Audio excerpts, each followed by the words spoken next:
నిజం తెలుసుకుని నారాయణకి క్షమాపణ చెప్పిన దుర్గా రమణయ్య చెంప పగలగొట్టి షాక్ ఇచ్చిన తాయారు.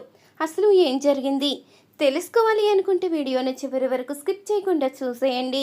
అలాగే వీడియో కనుక నచ్చితే తప్పకుండా ఒక్క లైక్ చేయండి.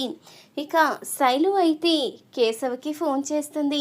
అప్పటికి కేశవ్ అయితే అడుగుతూ ఉంటాడు, నేను తండ్రి నవ్వడమేంటి, కనీసం నిన్ను ముట్టుకోలేదు కదా, మరి నువ్వు ప్రెగ్నెంట్ ఎలాగవుతావు అంటూ అడుగుతూ ఉంటాడు. కేశవ్ అయితే అదేంట్రా బుస్సు, చేసిందంతా చేసేసి ఇప్పుడేమో నువ్వు తల్లివెలా అవుతావు అని అడుగుతున్నావేంటి, అంటే నా కడుపులో పెరుగుతున్న బిడ్డ నీది కాదంటావా ఏంటి అంటూ ఇక శైలు అయితే ఆట పట్టిస్తూ ఉంటుంది.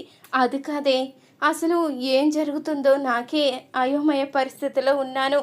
నేను ఏ తప్పు చెయ్యకపోయినా ఈరోజు మా అన్నయ్య చేత చెంప దెబ్బ తిన్నాను.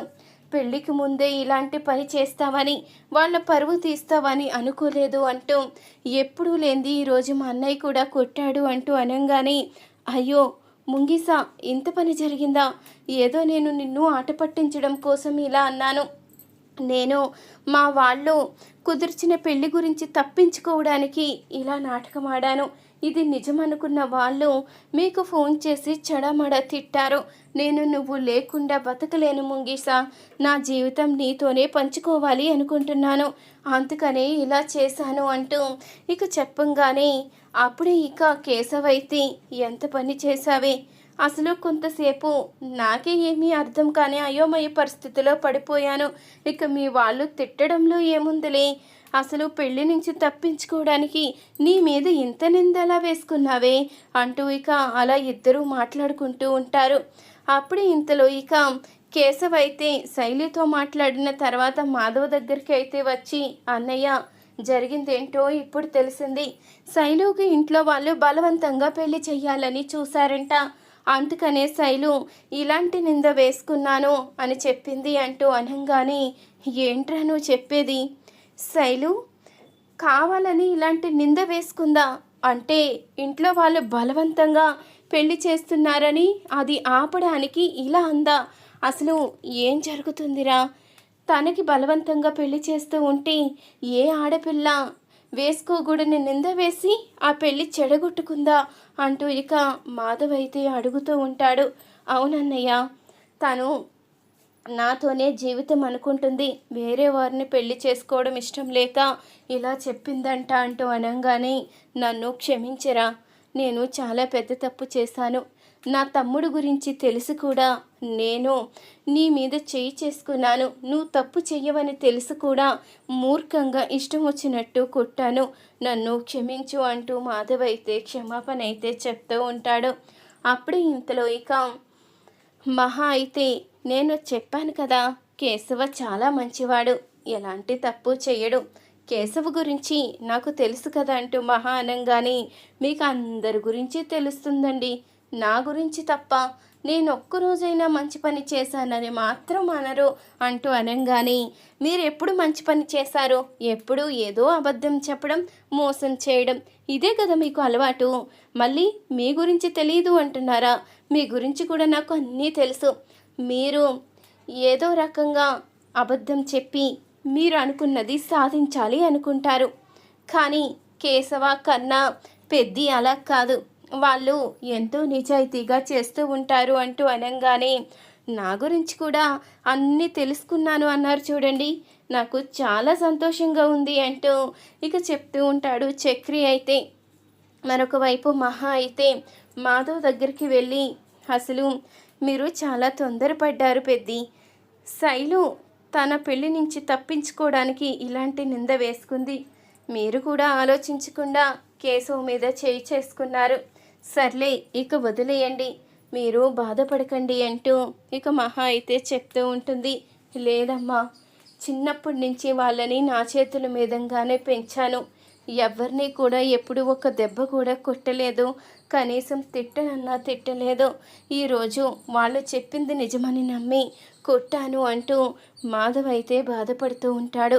ఇక వదిలే అన్నయ్య, నువ్వు చేసిన దాంట్లో తప్పేమీ లేదు అంటూ ఇక కేశవ్ కూడా చెప్తూ ఉంటాడు. ఇంతలో చక్రి అయితే, ఏంటి అసలు ఎందుకు ఇప్పుడు నువ్వు బాధపడుతున్నావు అన్నయ్య, దీంట్లో నువ్వు చేసిన తప్పేమీ లేదు. మమ్మల్ని ఒక తండ్రి స్థానంలో ఉండి పెంచావు. అలాంటప్పుడు ఏదైనా ఇలాంటి విషయాలు తెలిసినప్పుడు నీ మనసు బాధ కలుగుతుంది. నీకు కొట్టే హక్కు ఉంది. నువ్వు అన్నగా కాదు, మాకు అమ్మా నాన్న కలిసి అన్నీ నువ్వై పెంచావు. అలాంటి నీకు కొట్టే హక్కు లేదని ఎవరు చెప్పారు అంటూ చక్రి కూడా చెప్తూ ఉంటాడు.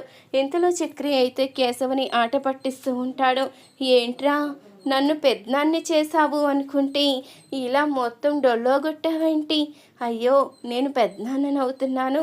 వారసుడు వస్తున్నాడు. ఇక వాడి రాకతో ఇంట్లో పిల్లల సందడి కూడా మొదలవుతుంది.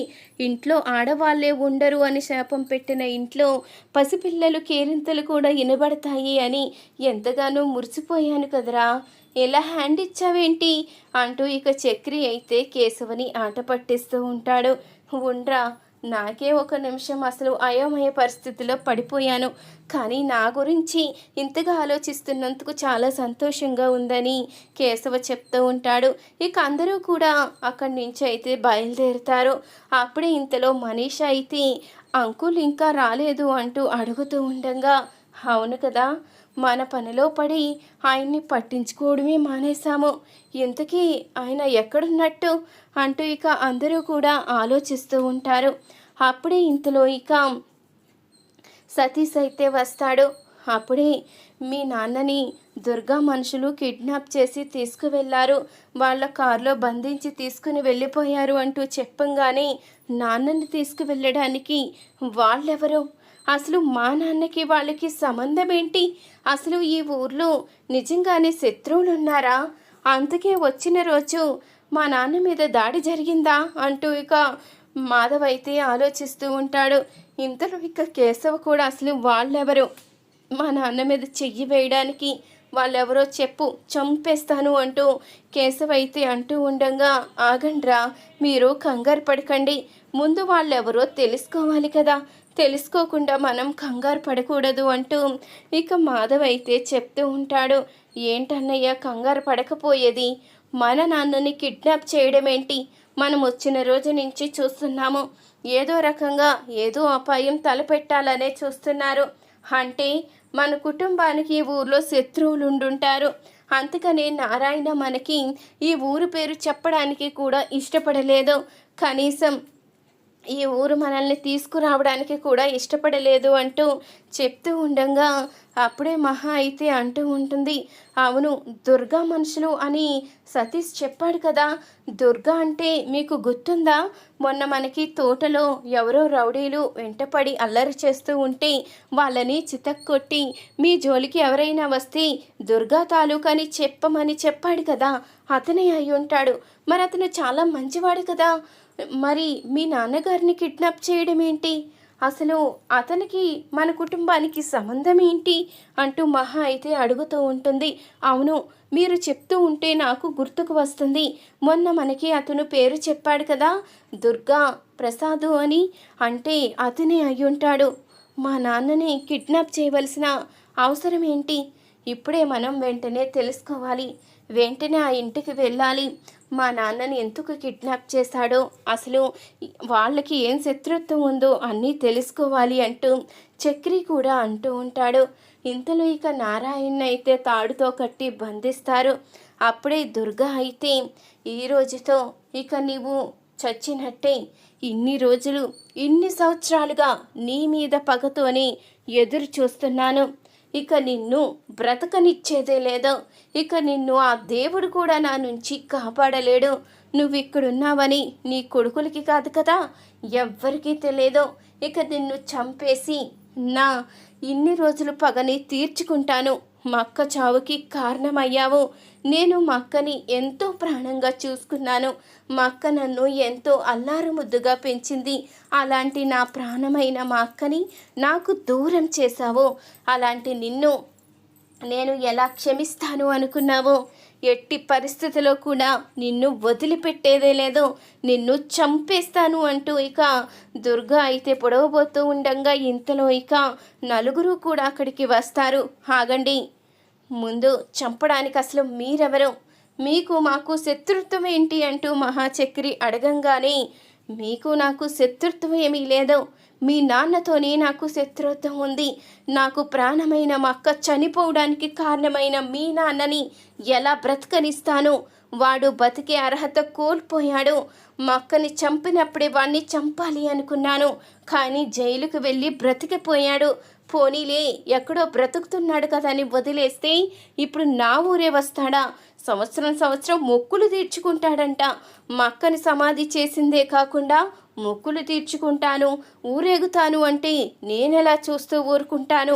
వీణ్ణి బ్రతకనివ్వను అంటూ ఇక చెప్తూ ఉంటాడు. దుర్గా అయితే మేముండగా మా నాన్న మీద చెయ్యి వేస్తే చూస్తూ ఊరుకుంటాము అనుకున్నావా? మేమేమన్నా చేతులకి గాజులు తడుక్కున్నాము అనుకున్నావా అంటూ నలుగురు అయితే అడుగుతూ ఉంటారు. అప్పుడే మహా అయితే మీరు చాలా పొరపాటు పడుతున్నారు. అసలు మీరు నిజ నిజాలు తెలుసుకోకుండా మా సుపుత్రని చంపాలని చూస్తున్నారు.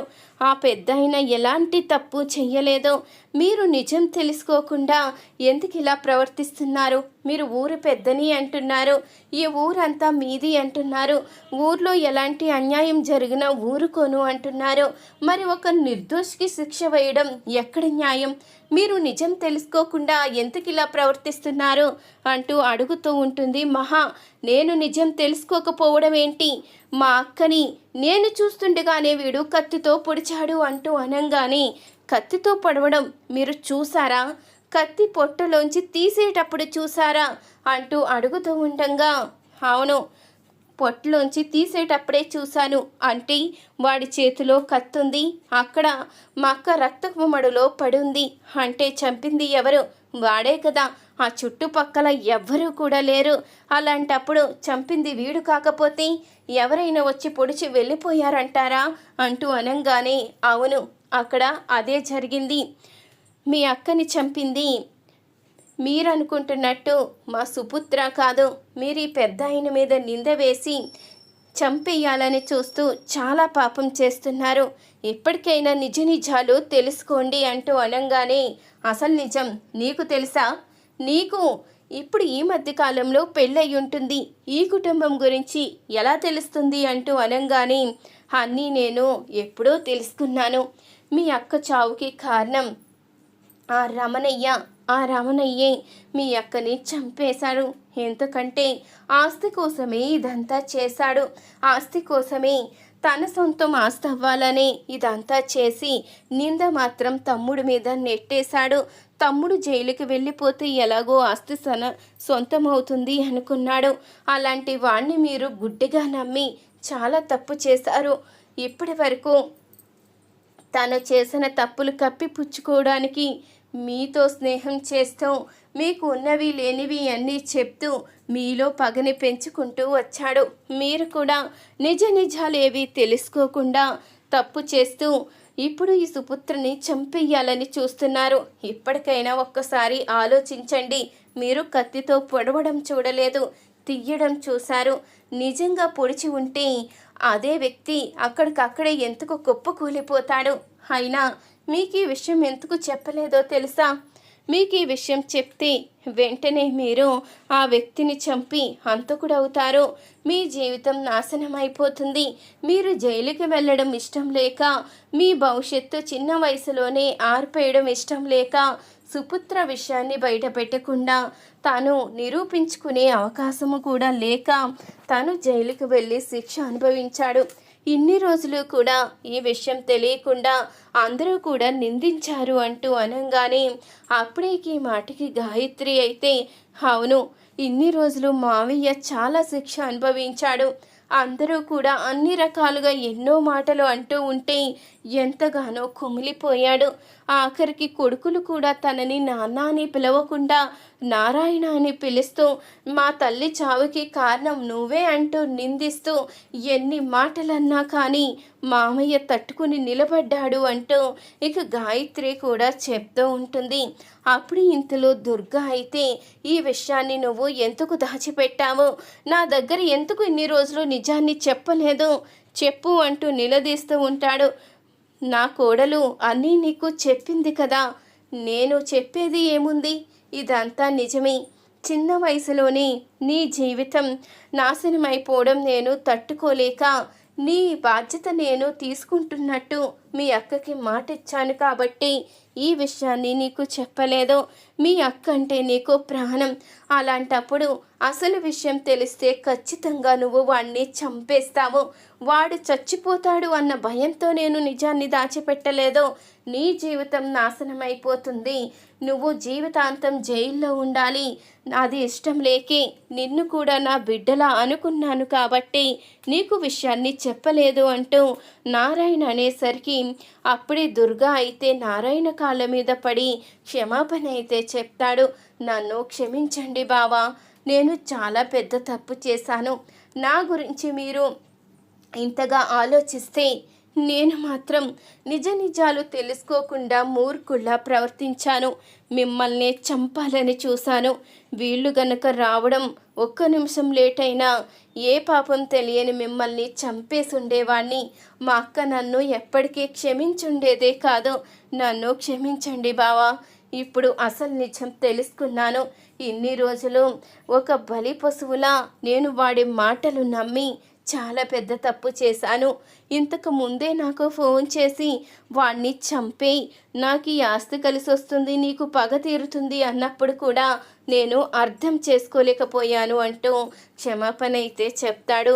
ఇంతలో గాయత్రి అయితే ఇంటికి వచ్చి ఇన్ని రోజులు మామయ్య హంతకుడు హంతకుడు అని నిందించి నువ్వు కనీసం ఆ గుమ్మం మెట్టు కూడా ఎక్కనిచ్చేదానివే కాదు. కానీ అసలు హంతకుడు ఎవరో తెలుసా?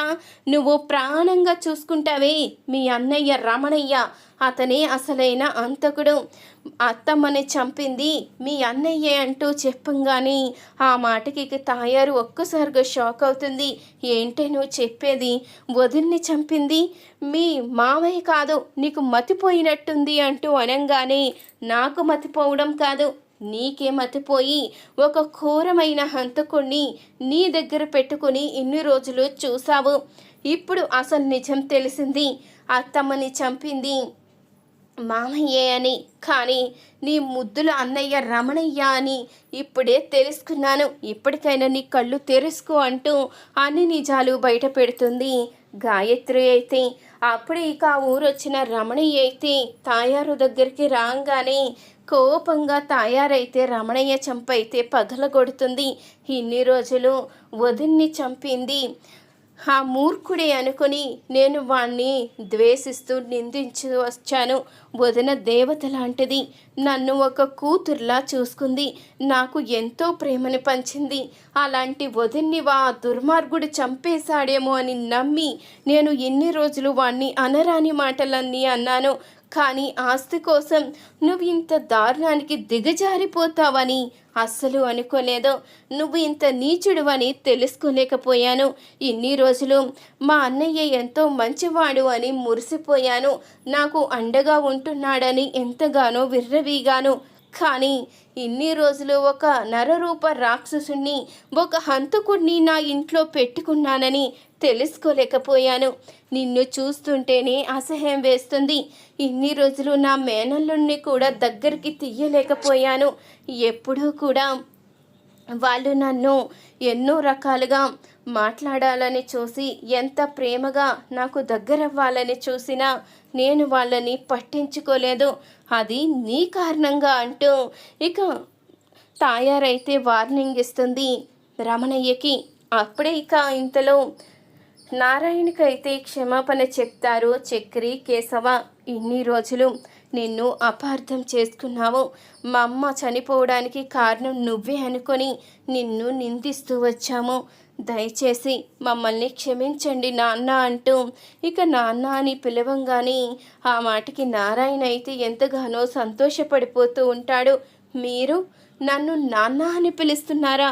మీ నోరారా ఇలా పిలిచేసరికి నాకు చాలా సంతోషంగా ఉందిరా. అసలు నేను బ్రతికుండగా ఈ పిలుపు ఇంటానని అస్సలు అనుకోలేదు. నేను బ్రతికుండగా మీరు నన్ను నాన్న అని పిలుస్తారని కానీ, ఈ నిజాలన్నీ బయటపడతాయని కానీ అనుకోలేదు. నేను చనిపోవడం కూడా భార్యని చంపిన హంతకుడిగానే మిగిలిపోతాను అనుకున్నాను. కానీ ఈరోజు మా మాత కారణంగా అన్ని నిజాలు బయటపడ్డాయి. చాలా సంతోషంగా ఉంది అంటూ నారాయణ అనంగానే కేశవ కూడా నాన్న అని పిలుస్తాడు. ఇక ఆ మాటలకి నారాయణ అయితే ఎంతగానో ఆనందపడుతూ ఉంటాడు. ఇంతలో కన్నా వస్తాడు. కన్నా కూడా నాన్న నన్ను క్షమించు నాన్న అంటూ అనేసరికి ఇక నారాయణ సంతోషానికైతే అవధులు ఉండవు. ఇక నలుగురు అలా పిలిచేసరికి ఎంతగానో సంతోషపడుతూ ఉంటాడు. ఈ వీడియో కనుక నచ్చితే తప్పకుండా లైక్ చేయండి.